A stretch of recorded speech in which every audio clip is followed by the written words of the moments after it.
بسم اللہ الرحمن الرحیم۔ شروع اللہ کا نام لے کر جو بڑا مہربان نہایت رحم والا ہے۔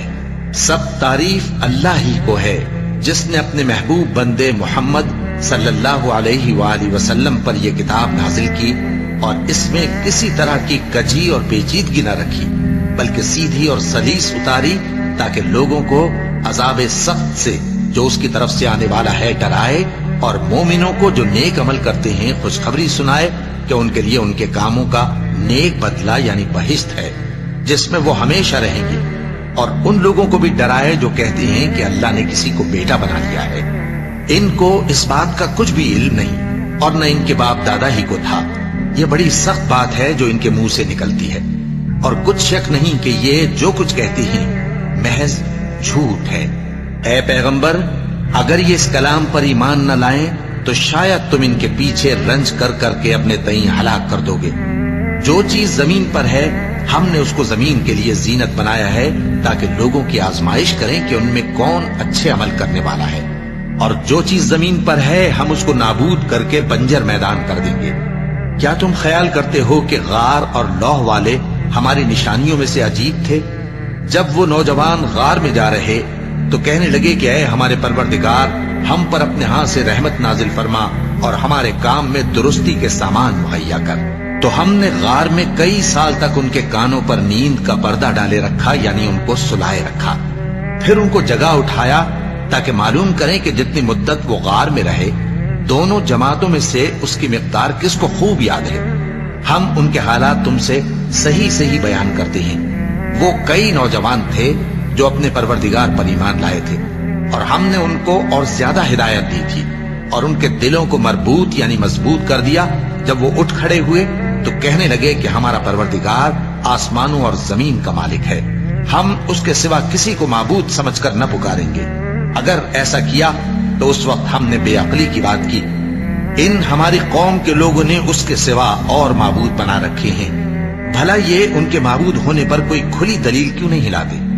تو اس سے زیادہ کون ظالم ہے جو اللہ پر جھوٹ باندھے؟ اور جب تم نے ان مشرکوں سے اور جن کی یہ اللہ کے سوا عبادت کرتے ہیں ان سے کنارہ کر لیا ہے تو غار میں چل رہو، تمہارا پروردگار تمہارے لیے اپنی رحمت وسیع کر دے گا اور تمہارے کاموں میں آسانی کے سامان مہیا کرے گا۔ اور جب سورج نکلے تو تم دیکھو کہ دھوپ ان کے غار سے داہنی طرف سمٹ جائے، اور جب غروب ہو تو ان سے بائیں طرف کترا جائے، اور وہ اس غار کے کشادہ حصے میں تھے۔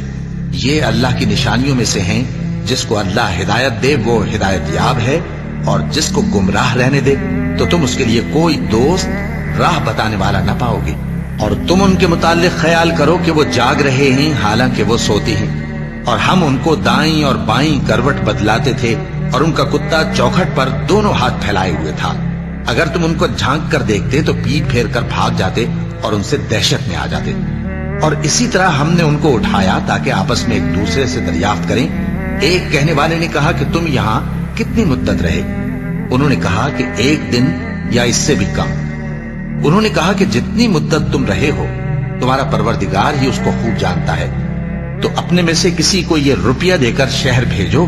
وہ دیکھے کہ نفیس کھانا کون سا ہے تو اس میں سے کھانا لے آئے، اور احتیاط سے آئے جائے اور تمہارا حال کسی کو نہ بتائے۔ اگر وہ تم پر دسترس پا لیں گے تو تمہیں سنسار کر دیں گے یا پھر اپنے مذہب میں داخل کر لیں گے، اور اس وقت تم کبھی فلاح نہیں پاؤ گے۔ اور اسی طرح ہم نے لوگوں کو ان کے حال سے خبردار کر دیا تاکہ وہ جانیں کہ اللہ کا وعدہ سچا ہے،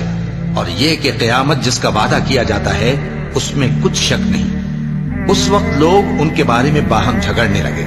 اور کہنے لگے کہ ان کے غار پر عمارت بنا دو۔ ان کا پروردگار ان کے حال سے خوب واقف ہے۔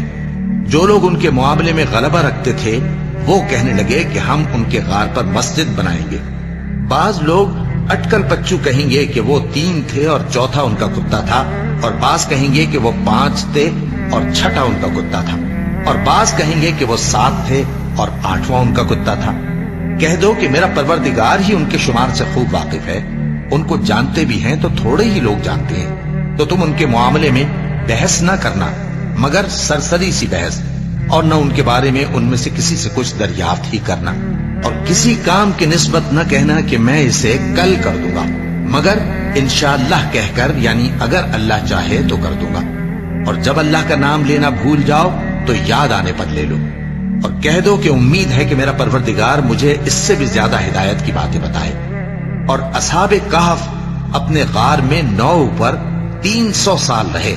کہہ دو کہ جتنی مدت وہ رہے اسے اللہ ہی خوب جانتا ہے، اسی کو آسمانوں اور زمین کی پوشیدہ باتیں معلوم ہیں، وہ کیا خوب دیکھنے والا اور کیا خوب سننے والا ہے۔ اس کے سوا ان کا کوئی کارساز نہیں، اور نہ وہ اپنے حکم میں کسی کو شریک کرتا ہے۔ اور اپنے پروردگار کی کتاب کو جو تمہارے پاس بھیجی جاتی ہے پڑھتے رہا کرو، اس کی باتوں کو کوئی بدلنے والا نہیں، اور اس کے سوا تم کہیں پناہ بھی نہیں پاؤ گے۔ اور جو لوگ صبح و شام اپنے پروردگار کو پکارتے اور اس کی خوشنودی کے طالب ہیں، ان کے ساتھ صبر کرتے رہو، اور تمہاری نگاہیں ان میں سے گزر کر اور طرف نہ دوڑے کہ تم دنیاوی زندگی کی رونقوں کے خواستگار ہو جاؤ۔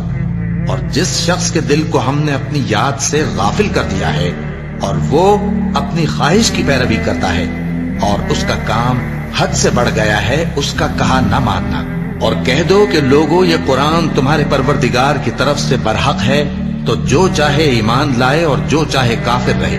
ہم نے ظالموں کے لیے دوزخ کی آگ تیار کر رکھی ہے جس کی قناتیں ان کو گھیر رہی ہوں گی، اور اگر فریاد کریں گے تو ایسے کھولتے ہوئے پانی سے ان کی داد رسی کی جائے گی جو پگھلے ہوئے تانبے کی طرح گرم ہوگا اور جو ان کے چہروں کو بھون ڈالے گا۔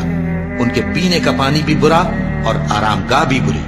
اور جو ایمان لائے اور کام بھی نیک کرتے رہے تو ہم نیک کام کرنے والوں کا اجر ضائع نہیں کرتے۔ ایسے لوگوں کے لیے ہمیشہ رہنے کے باغ ہیں جن میں ان کے محلوں کے نیچے نہریں بہ رہی ہیں، ان کو وہاں سونے کے کنگن پہنائے جائیں گے، اور وہ باریک دیبا اور اطلس کے سبز کپڑے پہنا کریں گے،